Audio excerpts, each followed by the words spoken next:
All right, guys, let's get this thing started. How you doing, MAGFest? If, if you are here for Kingdom Hearts for Beginners, you are in the right place. You got Disney, my Final Fantasy. I want to thank you all for coming. I hope you all are having a great MAGFest, and I want to thank you all for coming to the panel. Hopefully, we are going to have a great time. Now, first thing I got to mention to y'all. Yes, there will be spoilers. Mostly for the series that's already out, guys. I'm going to keep as little about Kingdom Hearts 3 on the down low as possible. I know there are people who are on a bit of a blackout for the trailers. They don't really want to see all the trailers. They want to go in real fresh, and I appreciate that, and I will respect that. And I'll try as much as I can to not mention anything about KH3 besides, hey, these are the games you should probably play before it comes out. So, first things off. Whoop. Hello. There we go. What is Kingdom Hearts? So, I think it might be best to let the game explain it. Kingdom Hearts! Fill me with the power of darkness. Darkness.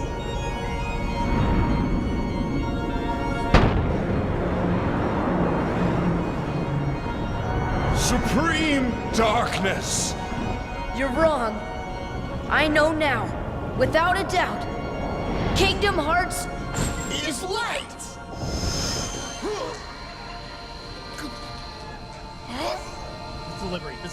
This delivery, man. Light! Thanks, Billy Zane. Because yes, that's actually Billy Zane. Sadly, he doesn't reprise the role, but it's Billy Zane in Kingdom Hearts 1. It's great. So, Kingdom Hearts is kind of crazy. So first we'll say, well, you know, it's a little bit weird. Well, will you like it? Do you like Disney? Do you like Final Fantasy? Do you like action RPGs? Congratulations, you like Kingdom Hearts, probably. So, I guess the first off question is, how many of you guys have played a Kingdom Hearts game? Show of hands. That's a lot of you. So, I guess, you know, we'll kind of gloss over some of the things. You know, it's mainly for beginners, so it's kind of a bit of a, like, hey, here's all about the characters and things like that. But I will definitely go ahead and explain about how the game came about. Tetsuya Nomura, who is this lovely gentleman, works for Square Enix, then Squaresoft. And they are in the same building as Disney Japan. And one day, one of the Disney Japan execs was in the elevator with Tetsuya Nomura and was like, hey, you work for that game company in this building, right? Yeah. Well, what do you think would make a Disney game? Okay. And that's how it got started. I've since learned from, you know, watching some stuff, reading some stuff. They went back and forth about a bunch of things. It didn't used to be a key. It used to be a chainsaw, apparently. Sora did used to be a lion. Yep. So it's kind of like, okay, well, Disney didn't come up with that. It's obviously Mr. Nomura here, Nomura-san. So how did he get started here? Well, he started as a debugger in Final Fantasy IV, and monster designer Final Fantasy V, Chrono Trigger field design, Final Fantasy VI character design, Final Fantasy VII character designer, Parasite Eve character designer, the Bouncer character designer, then Final Fantasy X character designer. Then he went on to do the human elven designs for Final Fantasy XI, Final Fantasy Advent Children. He was the director for it. That's why it's so crazy. He was the creative producer for The World Ends With You. Fantastic game. He was the creative producer for Dissidia Final Fantasy. He was the character design of Lightning for Final Fantasy XIII. He was the creative producer for World of Final Fantasy. He was the Final Fantasy XV lead design character. Noct is so nice. And he was the Torna character designer for Xenoblade Chronicles 2, the bad guys of the series. And this isn't even everything he's worked on at this point. So, a lot of the times people go, okay, well, how exactly does the Kingdom Hearts series play out? Is there like a very set way it plays and things? Well, here's an idea of how it works. And It's a little confusing. But the main thing you need to know is this middle part. And kind of make it a little easier to read, here is the timeline of Kingdom Hearts. You have... 2 days. Yeah. Yes, 2 days. 0.2 days, exactly. So you have Key, or Union Cross. You have Birth by Sleep. You have Kingdom Hearts 1, Chain of Memories. Kingdom Hearts 2, Recoded. Kingdom Hearts 3D, and then finally Kingdom Hearts 3, with 0.2 taking place between the end of Birth by Sleep to the end of Kingdom Hearts 1, and days taking part basically the end of KH1 up until the beginning of Kingdom Hearts 2. Do you really need to play coded though? We will talk about that for sure. Oh, sorry, yes. He asked, do you really have to play coded? Well, again, we'll talk about that. Quiz time. So, we have a couple of quizzes here for prizes. And it's going to be real easy. It's really easy stuff. You don't have to know anything about the series. It's going to be stuff that I just talked about. Whoop. Why did that not work? That's because I forgot to put the animation. Name one game that Tetsuya Nomura has worked on. Just shout it out, shout it out, shout it out. That was a terrible idea. Yeah. Final Fantasy 15. Absolutely right. All right. I have got a couple of action figures here. We've got. Don't I have? So we have got a couple of these. We've got Mickey with the Star Seeker. We've got good old Axel, and we've got KH2 Sora. I don't have Mickey. I have the other two. There you go. Thank you. They're still up for grabs, but later. So, because it is a beginner's panel, I'd like to explain a little bit about the universe of the game, the bit of the world. So we'll go ahead and start talking about all the different creatures in it, such as the Heartless. Heartless are the naturally occurring beings of darkness in the world that are created from the darkness of people's hearts. They seek out other hearts so they can multiply, and the Keyblade. There are also the emblem ones, like our good friend the soldier here, that are artificially created by a heart being consumed by darkness, like taking a machine and doing such a thing. They're born either when a heart is consumed by that darkness or when another Heartless steals a heart from someone living. They seek the heart of the worlds, all worlds, as part of their natural instinct to consume those hearts. As an opposite, we have the Nobodies. Nobodies are created when a strong-willed individual loses their heart. Yeah, I know, we got Demix here. Hey, dance, water, dance. Depending on the strength of that individual's heart, their form changes. So we have someone who is, they're strong-willed, but they're not maybe like very strong. We get a Dusk, which is one of these very first characters here. If they are very strong of heart and will, they retain their human form, so like Demix. They do retain their memories, which allows them to act with intelligence in contrast to the Heartless, which act only by instinct. When they're defeated, they disappear into the darkness, and if the counterpart Heartless is defeated, then they become their original person. Replicas, which are a concept we will talk about a little bit later, are kind of an artificial nobody with a very strong sense of self. We also have the Dream Eaters and the Nightmares. Well, the Dream Eaters are actually a whole thing. It's the spirits and the nightmares, excuse me. By the way, if any of you have played 3D, you know to hate that man. Hate him. There are creatures that reside in the realm of sleep, and they're divided into two types. We have the spirits, which feed on bad dreams, like our friend Wonder Nyan or Meow Wow, whichever version you prefer.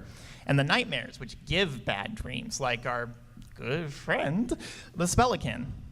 Nightmares are the sleeping world's representation of Heartless, since those worlds are cut off or consumed by the darkness already. And they can manipulate darkness to attack those who enter sleeping hearts. And one final concept about the world that is very, very important is the Keyblade. Not to be confused with this Keyblade, but it's key as in the Greek letter chi.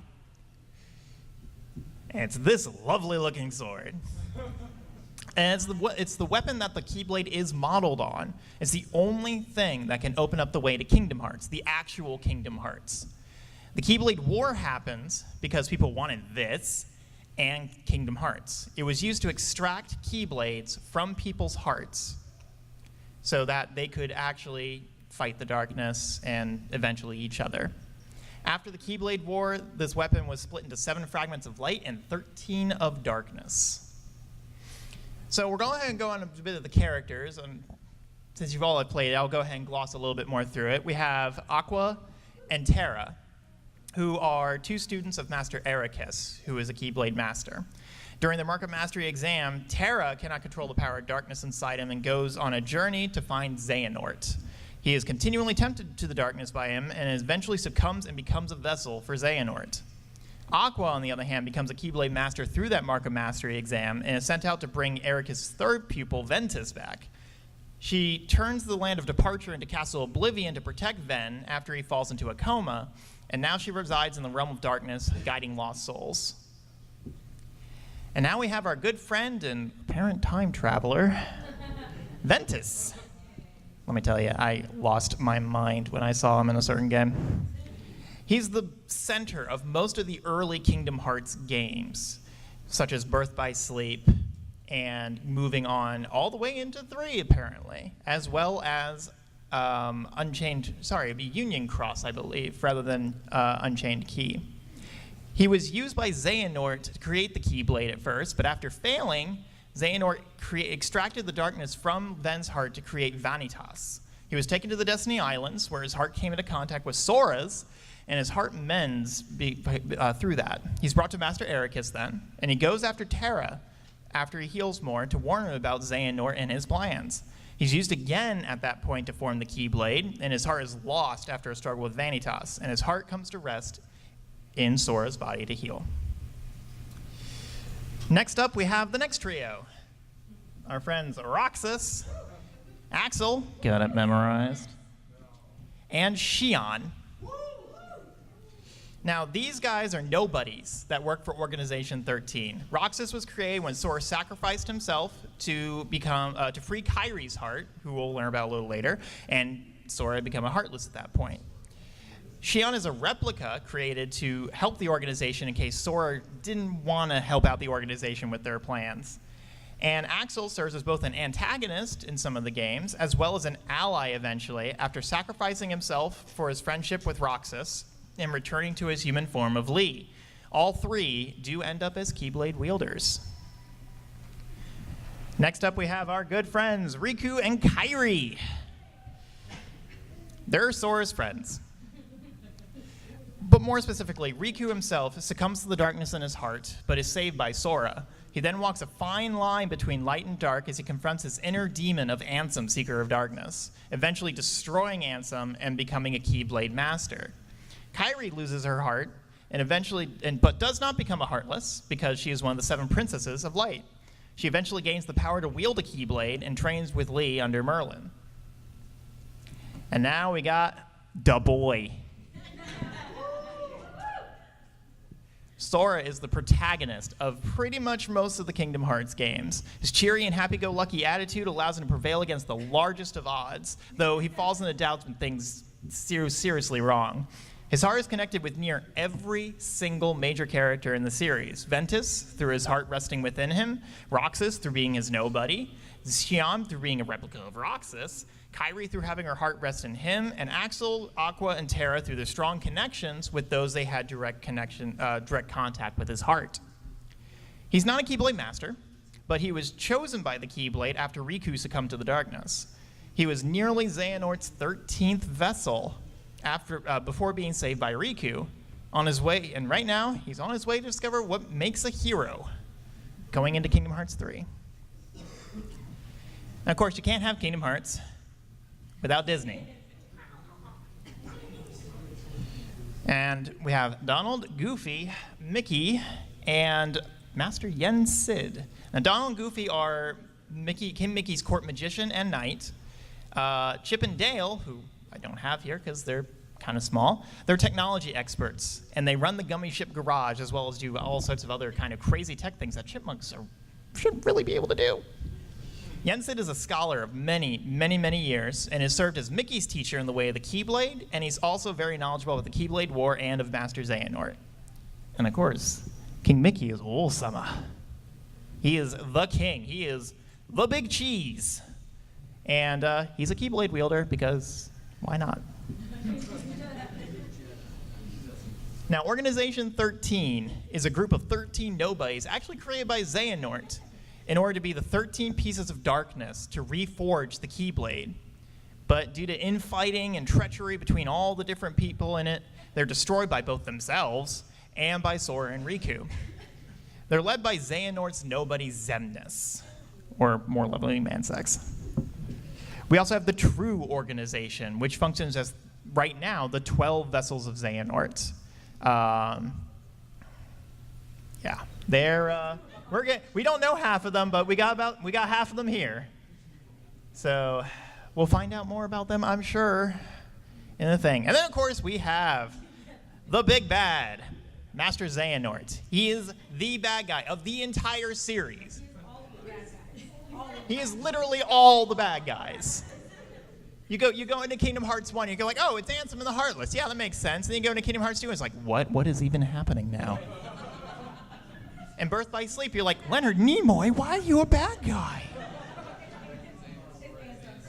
Actually, a little bit of a fun fact about that. Tetsuya Nomura actually made sure that it was Leonard Nimoy versus Mark Hamill for Birth by Sleep, because he's a huge Star Trek and Star Wars fan, and he thought it'd be really cool to kind of fight them against each other.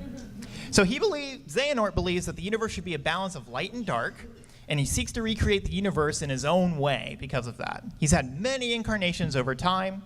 He seeks to reforge the Keyblade and start a new Keyblade war in order to gain entry to Kingdom Hearts for his ultimate goal. Quiz time. All right. How are the Heartless created? Ooh, you're really stretching right there on the red jacket.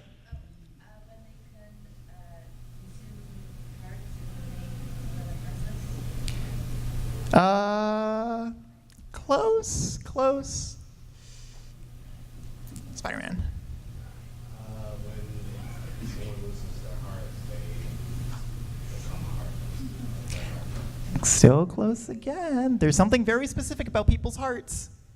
So if they heartless are originally artificially created, and then the heartless that are made then can steal hearts from other people, and then those people become heartless. No, I mean, that's one of the ways, but there's a very, very specific reason. In the Hylian seal hat. Yeah, you. Harlots are formed from the darkness and without hearts consumed by darkness. There you go. Yep, you got it right. Go up and choose which one you want. It's like you're all technically correct, but it's very specifically about the darkness. Because darkness. There you go. Okay. All right, so we had talked about coded a little bit earlier. And it is. It very much is. Oh, we're still looking for mom's dinner recipes. So here's the thing. As of the latest trailer for Kingdom Hearts 3, every game is important. Thanks, Nomura. So, what do you play? Well, really, you only have to play 3 games. There are only 3 that you absolutely have to completely understand everything that's going to be going on. And that's Kingdom Hearts 2, Birth by Sleep, and Dream Drop Distance. Now, there's also a fragmentary passage, which is basically a tech demo. It's only about 2 to 3 hours long, so if you really want to do that, it gives you a little bit more of a lead-in to KH3, but it's not like a huge time investment like some of the other ones might be. There's also, when you play Kingdom Hearts Dream Drop Distance, there's the Chronicles section that unlocks as you're playing the game that has a synopsis of all the different Kingdom Hearts games leading up to it. You lose a little bit of characterization, especially with things like Days, but it's serviceable if you don't want to completely invest in, say, going through every single game in the series. So, since I've only told you to play those 3 games, it's kind of a good idea to go ahead and do a bit of a synopsis. Also, to mention, there are movie versions of both Coded and Days within pretty much all of the ports of the series. So we'll start with Kingdom Hearts 1. And it's kind of just establishes how the world works. There's not really much plot moving forward. There are a couple of big beats that happens, but for the most part, it's saying, okay, this is how everything works. Here's the major characters. Here are some of the major players, and not a lot really happens. So first we have Sora on Destiny Islands. He gains the power of the Keyblade. His world is destroyed. Oops. And then he meets Donald and Goofy, who decide, hey, we've been looking for a key. You have a key. Well, let's go find the king with you. And he's like, oh, well, I need to find my friends Riku and Kairi. Let's go together. And thus, merry, jolly adventures and cooperation ensue. They eventually find Riku and Kairi all the way in Neverland, where that's where Sora learns that Kairi is missing her heart. After that point, Riku kind of taunts Sora and goes like, oh, you know, you can't really save her. And they go to Hollow Bastion.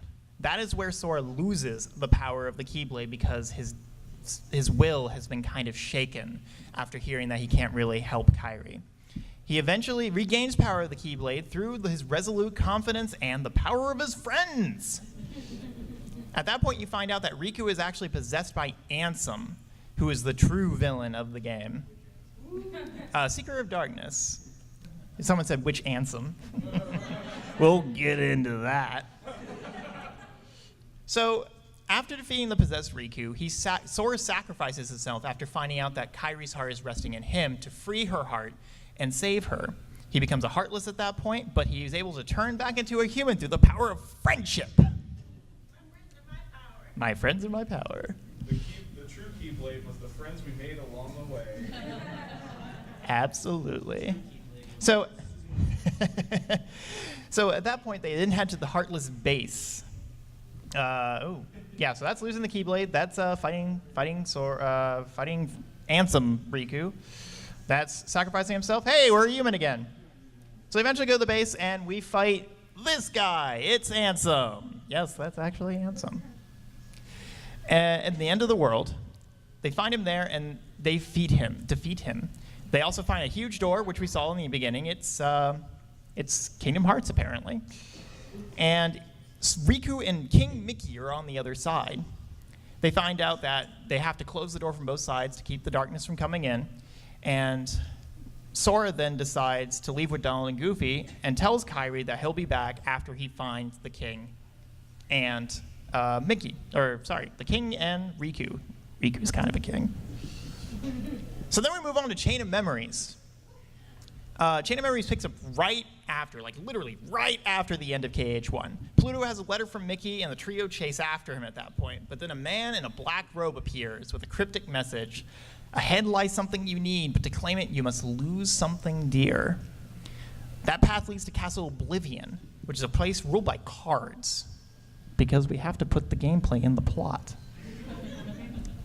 So the Black Robe Man gives him a bunch of cards with a bunch of worlds on it that he visited, and you go through the castle, and you meet more Black Robe figures who are members of the organization, who are Axel, Larexine, Vexen, and Marluxia.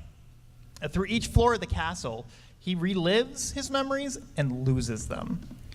Using what little fragments are there, they find out that a nobody named Namine has been rearranging his memories at the behest of the lord of the castle, Marluxia, so that he would be more receptive to being controlled by the organization. When he gets to the top of the castle, he fights Vexen and a replica of Riku created, as well as confronting Marluxia and his fabulous, fabulous blossoms. At that point, Sora frees Namine and the Riku replica, as forgiveness, Namine offers to put Sora into a deep, deep sleep to repair his memories. Now, at the same time, Riku is summoned to Castle Oblivion along with Mickey through the Realm of Darkness and proceeds through there while being tempted by Ansem, Seeker of Darkness, who manages to retain a part of Riku's heart. He also encounters the organization, as well as Sora does, in the form of Zexion, Laexus, and Vexen, as well as the replica of himself. And the Black Robe trio are trying to use that replica to counter Marluxia's use of Sora. Axel eventually convinces the replica to kill Zexion, and then the replica confronts Riku and then dies. Riku then decides to confront the darkness in his heart, and instead of accepting Namine's offer to just seal him away in his heart, he decides to go and fight him himself.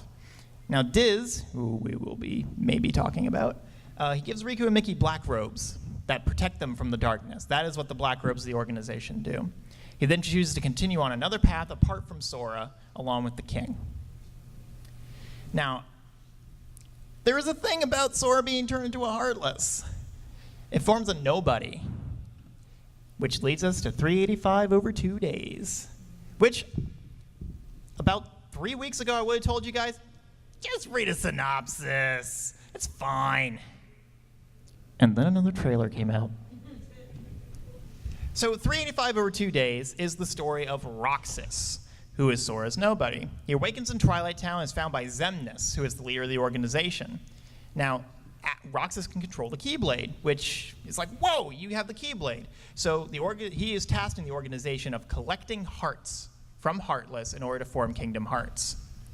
He befriends Axel, who takes him under his wing. And after a short while, a 14th member joins named Xion, who can also somehow control the Keyblade.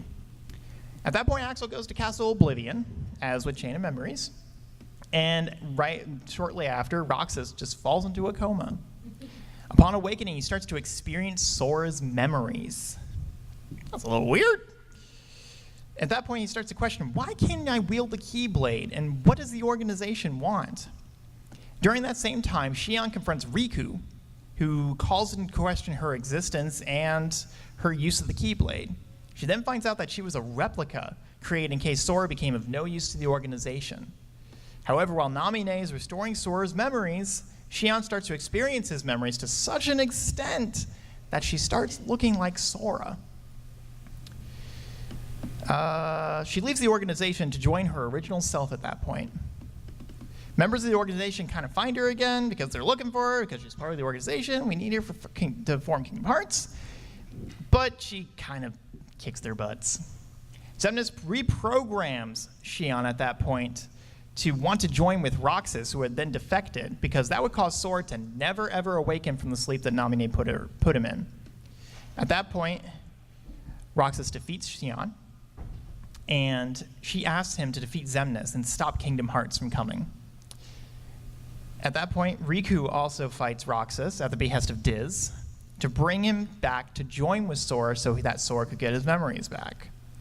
But it took Riku harnessing the power of darkness in order to beat Roxas. So he turns into a big tall dude that looks like the boss you fought in the first game.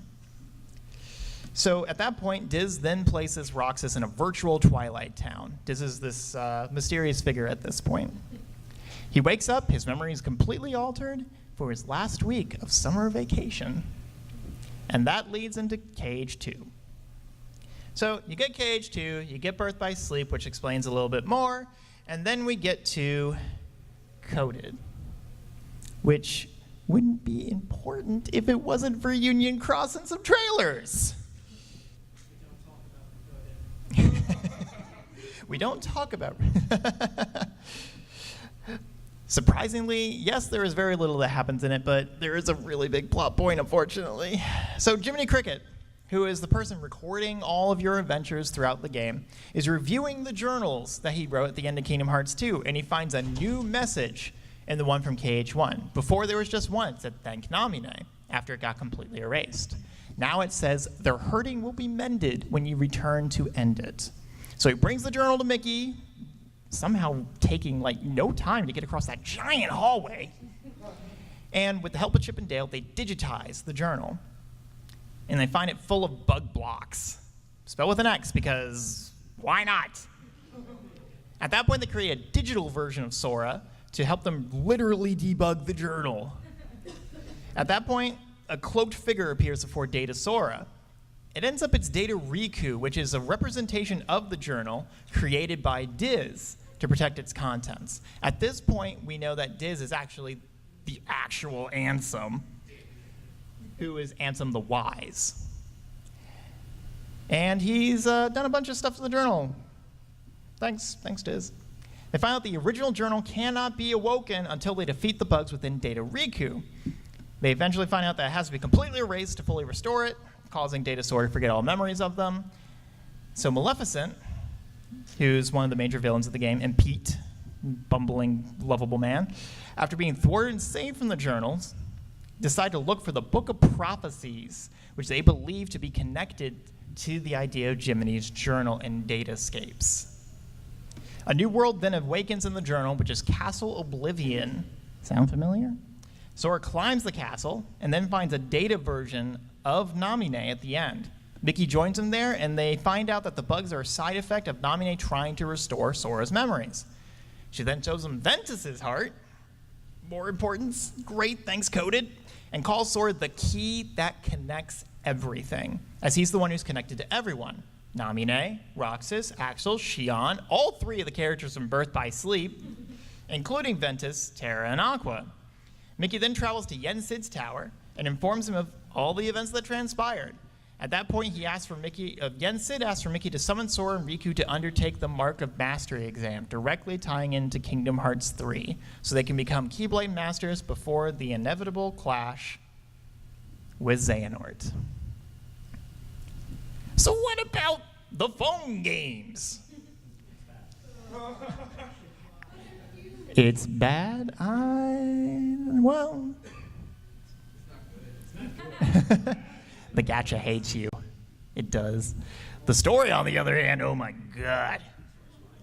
So what about Key, Unchained Key, and Union Cross? Well, Japan's way ahead of us, so unfortunately I don't have the translations for most of it. But it does have a lot of connections, unfortunately, to our good friend Kingdom Hearts 3.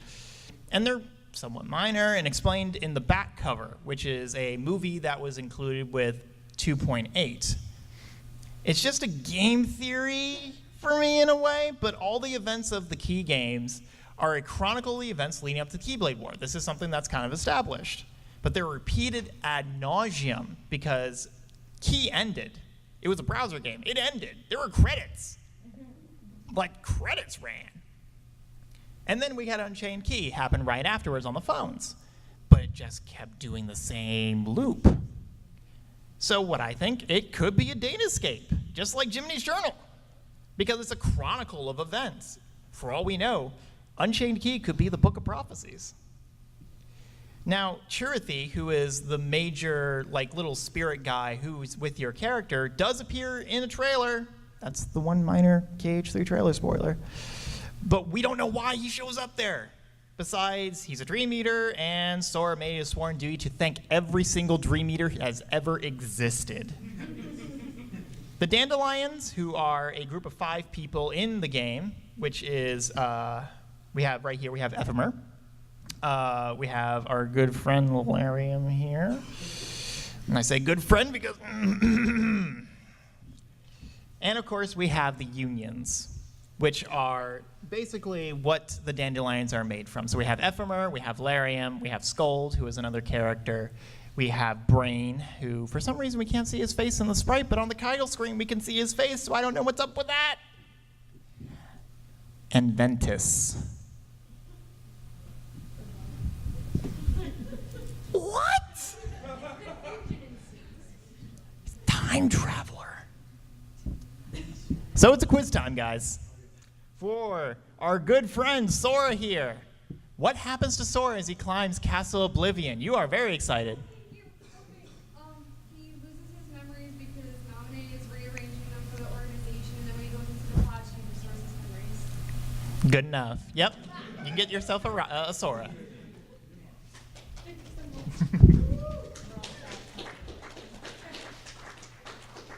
All right, so the next big burning question is, how do I play the games? You know, there's all these different things. There's the PlayStation 2 games. There's these final mixes. There's Final Chapter Prologue. There's HD Remix. Money. What? Money. So what we have, I have a copy of it right here actually, is, where'd you go? We have the story so far, which is this little bugger right here. Unfortunately, it is U.S. exclusive, only in the United States. So I'm sorry if you live in Canada. Take that, everybody else. It is only a physical version, and it's $40. So it is really, really accessible. And it includes Kingdom Hearts, Rechain of Memories, 358 over 2 days, the movie, Kingdom Hearts 2, Birth by Sleep, Recode a movie, Dream Drop Distance, A Fragmentary Passage, and Kingdom Hearts Key back cover as a movie. So it basically contains every single game so far. The story so far. There also is the all-in-one package. Now this is a digital PS4 exclusive that is available everywhere. It's $100 US. It's $33.49 Canadian, and there's also a Japanese version of it called Integrum Masterpiece. Confusing enough? For 16,848 yen. They're all basically the same thing. Of course, the Japanese one is going to be the Japanese versions. And it includes Kingdom Hearts, Recom, 358 over 2 days, movie, Kingdom Hearts 2, Birth by Sleep, Recoded movie, Dream Drop Distance, Fragmentary Passage, and Cage Cross back cover the movie. Only difference, you also get Kingdom Hearts 3 with this one. So it's basically the $40 for all the rest of the games and the $60 for Kingdom Hearts 3. And that is basically how you play the game. So, with all that being said, I'll open up for questions for anyone who would like to know anything in particular that was not covered in this thing. I'll just start here. Oh, sure, yeah.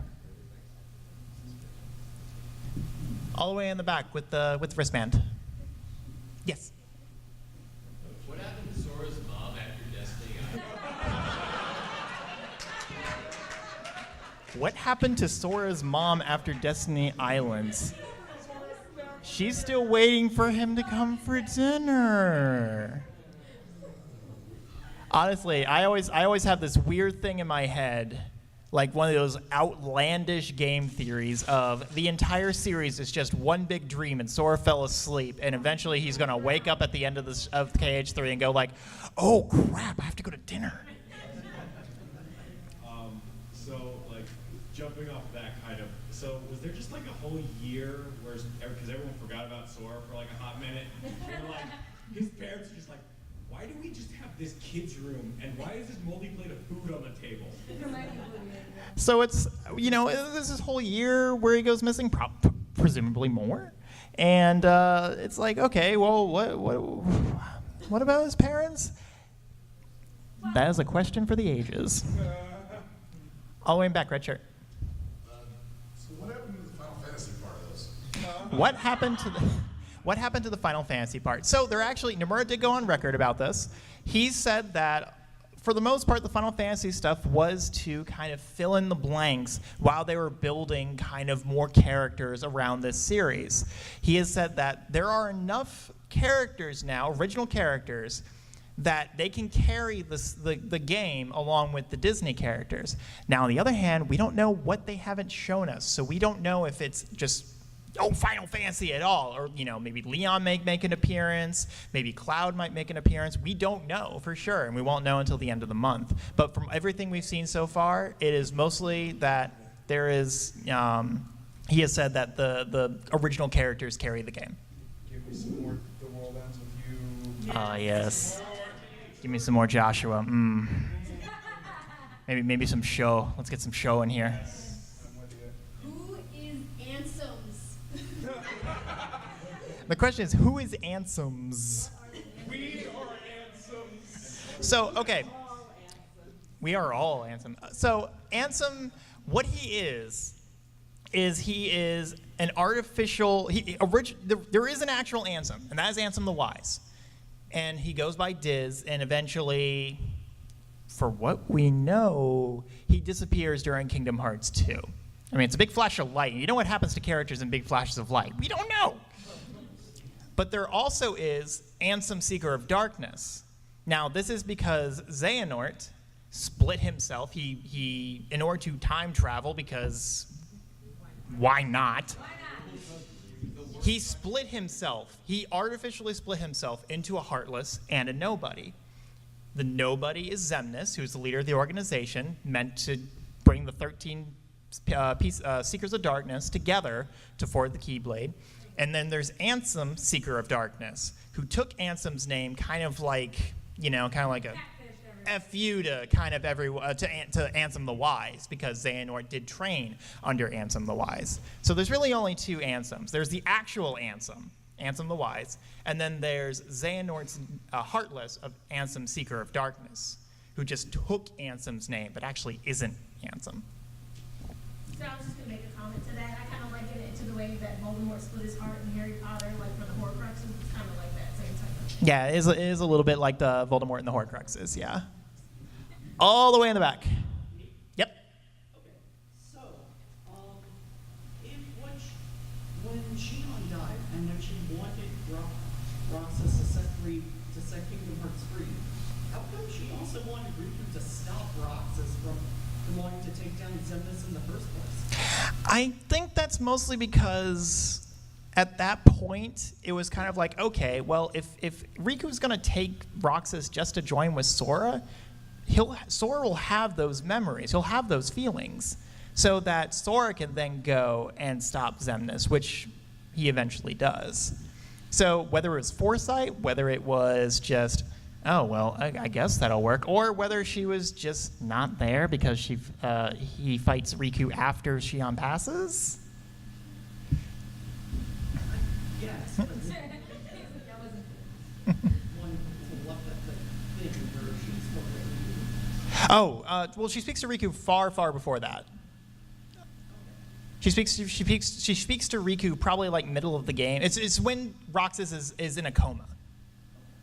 So yeah, she speaks to Riku way before that. Sure.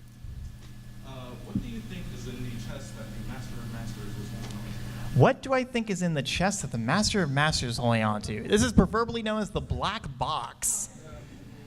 Well, we know he gave his Keyblade with the with the guiding eye to Luzu, who eventually passes on to Xehanort, and all sorts of crazy stuff happens then. It's really anyone's guess. It could be the actual original Book of Prophecies. It could be, I don't know, it could be the ingredients for spirits. I'm hoping we find out in KH3. Because honestly, the Master of Masters is probably one of the most enigmatic characters so far.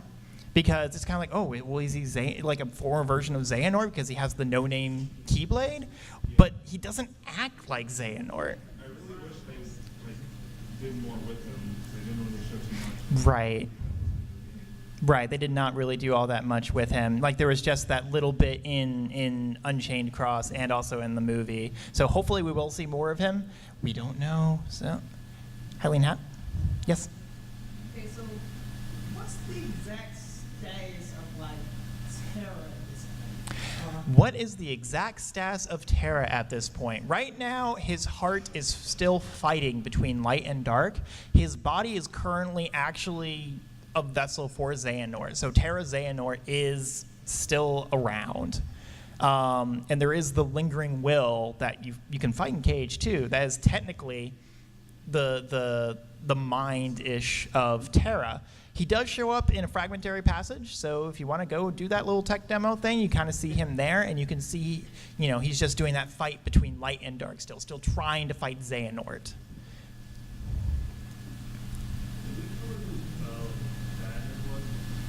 Can we cover who Vanitas was? So Vanitas was the darkness extracted from Ventus, so that he was able to maybe even wield the Keyblade to kind of like serve as an opponent for Ventus, to kind of get him to will the Keyblade into existence so he could open up Kingdom Hearts. And mostly as a foil for Ventus that Xehanort had created. Sure, all the way back again. No, you have to. At the end of Dream Drop Distance, since Spoiler warning. Go, go, go.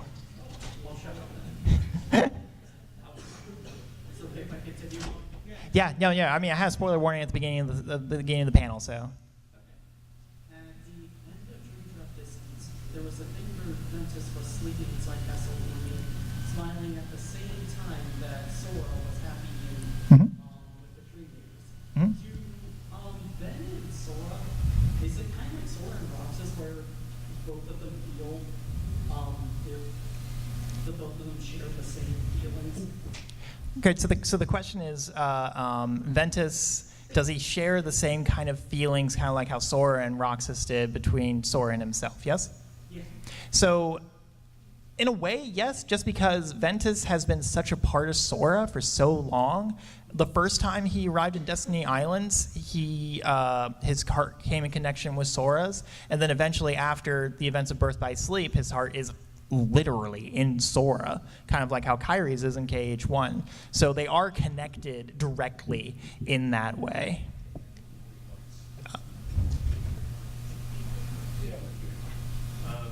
So going back to that original question you asked at the beginning of your presentation, what is Kingdom Hearts? I'm still confused about that. So it's a heart-shaped moon. That's no moon, it's a space station. So Kingdom Hearts, for what we know, it is the heart of all worlds. So it's the conglomeration of every single world, all the lights and everything in one place. And it is a location of immense power. We have never actually seen Kingdom Hearts proper. We don't know where it is. All we know is that the Keyblade, the big sword-looking Keyblade, is the only way to open the way to it. I just have a couple to throw into the theory of this whole thing about Sora. We have a game theory. Well, I'm just throwing it around, but I only played like a snippet of the game, but from what this discussion is, since Sora's able to hold hearts and he has connections with the 13 and with the princesses, is it like if one time he had those join as one, he becomes the master of I mean, probably not, because I mean, to take the hearts of everyone else would cause them to not be anymore, especially with the 7 princesses. And at that point, those hearts end up becoming the Keyblade, the sword one. Yeah. And I don't know. I don't think. I think what she's looking at is if the 13 hearts from princesses are collectively reunited, the he become the since they're all That'd be on par for Nomura. That'd be on par for Nomura. A human turning into a sword. But I don't think I don't know in universe whether a character can handle that much heart.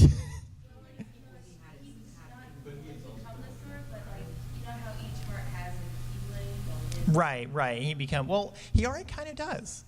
Because you can change the keychain for all the different things. And a lot of Keyblade wielders can only use one. You know, like Mickey can only use the Starseeker or the Kingdom Key D. Leia only has his one little thing. You only have Destiny's Embrace for Kyrie. So it's possible that his heart already has that capability, just because he can wield all sorts of different Keyblades already. But Riku can too. Well, he is also a Keyblade master. So I don't know. No, he's not. You're right. He's not a Keyblade master. So, I mean, yeah, it's an interesting theory to throw around. It's definitely something that I don't know for sure whether, yeah. Right. Go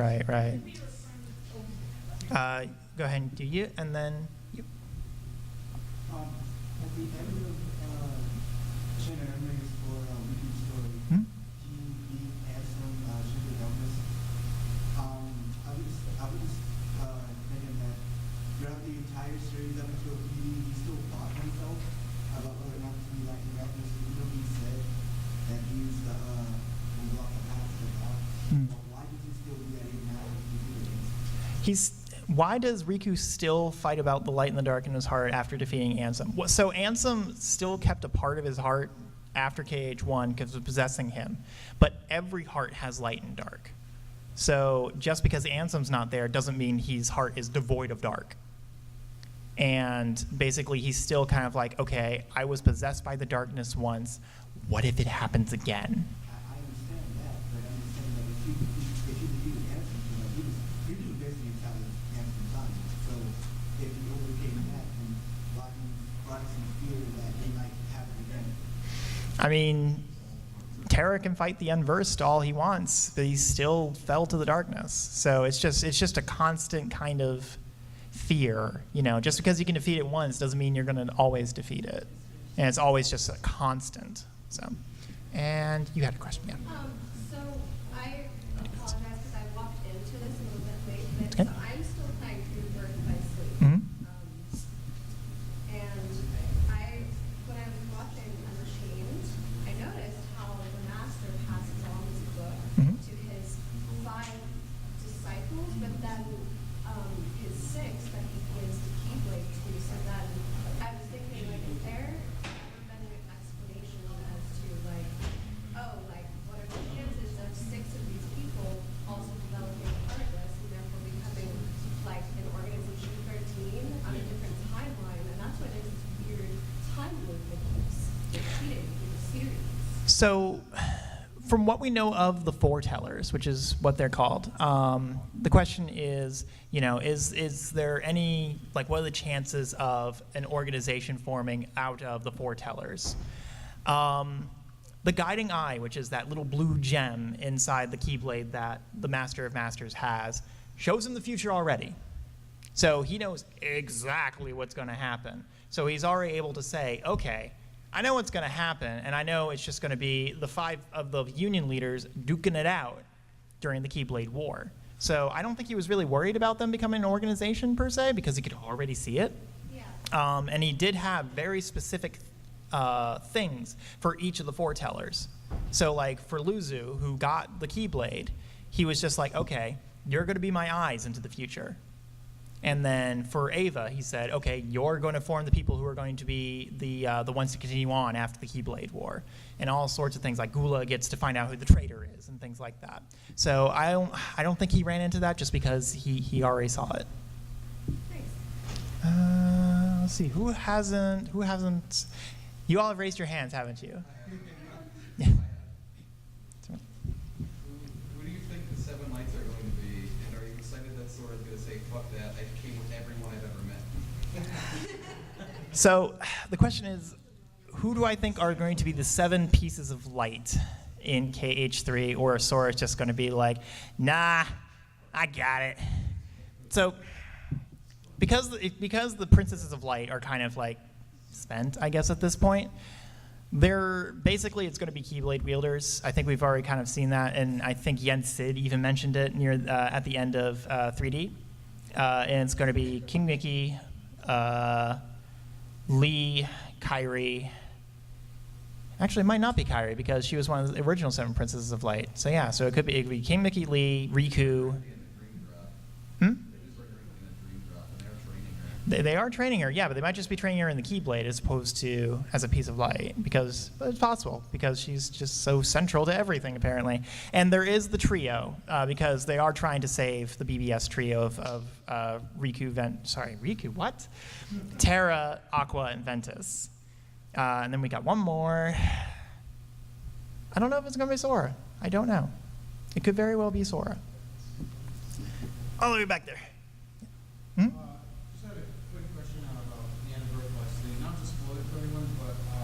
Are you talking final episode or secret episode? No, more like around final boss. Okay. Ventus is fine. Like, Ventus, takes his mask off. Why does he look like that under the mask? You know, not just for Yep. So there actually, believe it or not, there is an explanation for why Vanitas. So the question is, at the end of Ventus' story in Birth by Sleep, Vanitas takes off his little helmet thing, and what, he looks like Sora. So the reason for that is because Vent's heart came in contact with Sora when he was in Destiny Islands, the first time that his heart was, shattered by Xehanort. And that basically residual memory kind of is just like, okay, that informs that appearance. That's kind of why why Roxas looks like Ventus.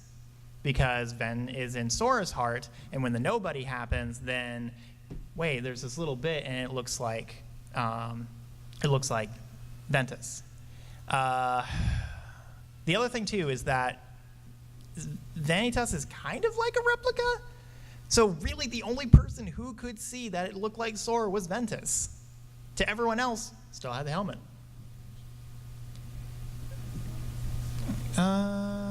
Do you? Yep.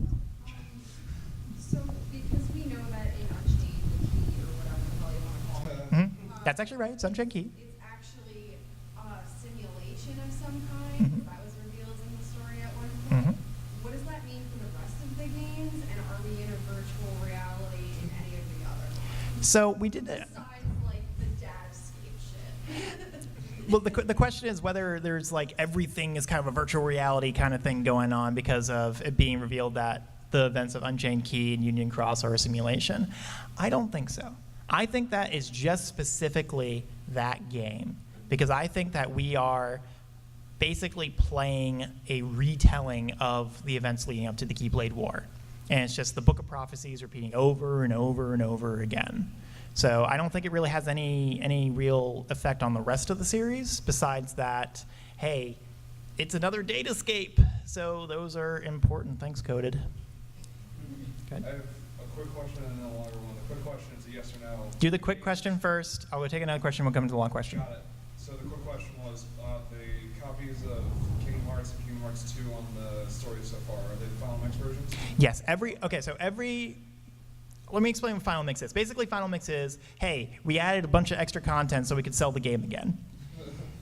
It was kind of like a director's cut version, as you may be, and all of them came out on PS2 originally. Every single version of the game in story so far, as well as the other ports, is the Final Mix version of those games. So it's Kingdom Hearts 1 Final Mix, Kingdom Hearts 2 Final Mix, Birth by Sleep Final Mix. There wasn't a Final Mix for Chain of Memories, but Chain of Memories is a remake of a Game Boy Advance game, so I guess that's technically kind of a Final Mix. You got a question back there? Yeah, after what happened with the organization, what happened with the human form? So the question is, what happened with the organization's human forms after they were defeated? We're actually going to find that out in KH3. The only one we know of for sure right now is technically Xehanort, and also Lee, as well as Issa, who is the blue-haired one, Sykes. He returned to his original form because his nobody was defeated and presumably his Heartless was defeated. So those are the only ones we know of for sure. The other ones have been shown at some point. We know they're going to be in 3, but we don't know exactly how they got there, what their Heartless were, or anything like that. There's a trailer where it looks like there's a Marluxia Heartless or something, and that may very well be the way to reform Larium, but we don't know. We will find out. Okay, we'll do your long question. So the long question was on the topic of... And then we're going to have to wrap it up after that. Got it. On the topic of the replicas, you said that the reason Vanitas looked like Sora was because the contact that he got with Sora's heart. And then you said that the reason that Shion looked like Sora in 358 days was because of the memories. How do you explain what Shion looked like to Zigbar? So replicas are weird. Let's just say that right now. Basically, any kind of strong connection that that person has with a replica, where the replica, the heart that the replica is based off of, has contact with, that's what they will see. So for instance, why does Roxas see her like Kairi? Because there is a strong connection with Kairi's heart from Sora, which he is the nobody of. So he has those residual heart memories, if you will. With Zigbar, he sees Ventus because as Braig, he saw Ventus during the events of Birth by Sleep and has a strong connection with Ventus in that way. And Sora has a connection with Ventus because of Ventus' heart resting in Sora. So because Shion is a replica of Roxas, who is a nobody of Sora, transitive property, that's why there's that memory event in there. All right, guys. Well, I want to thank you all for sticking through.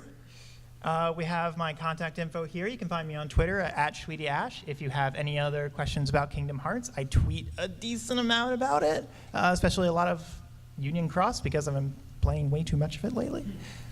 I also stream on Twitch at SweetieAsh without the E because Twitch is mean and doesn't want to give me my E back. And I also have a YouTube channel. It hasn't been updated in a while, but I'm hoping to work a little bit more on it, and it's Ash and Neko. So I want to thank you all for coming. I hope you all have a great MAGFest, great rest of the night. Now leave.